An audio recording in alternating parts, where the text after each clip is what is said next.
Tiger Woods. Tiger Woods একজন golf খেলোয়াড়। Tiger উডসকে একজন গল্ফ খেলোয়াড়, উনি খুব নামি দামি গল্ফ খেলোয়াড়, সেরা ওয়ার্ল্ড বিখ্যাত, পৃথিবী বিখ্যাত খেলোয়াড়। এবং উনি মাঝে খেলতে পারতেন না, আবার ফিরে আসছেন। তাহলে খেলতে পারতেন না কেন? ওনার 5টি ব্যাক সার্জারি হয়েছে, একাধিক হাঁটুর ইনজুরি আছে। যার ব্যাকে প্রবলেম, হাঁটুর ইনজুরি হয়, তো উনি কি আর খেলতে পারেন? পারেন না। উনি 2017 সালে এই প্রবলেম, অনেকে বলেছিল টাইগার উডস আর গল্ফ খেলতে পারবে না।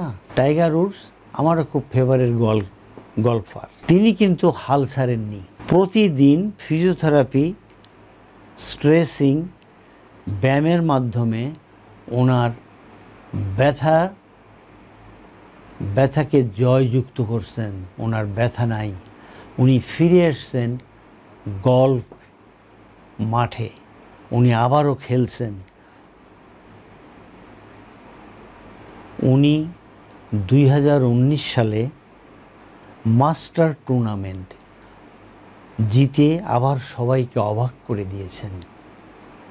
তিনি বলেন, কি বলেন উনি বলেন, ফিজিওথেরাপি, ডিসিপ্লিন আমাকে আমার লাইফকে বদলে দিয়েছে।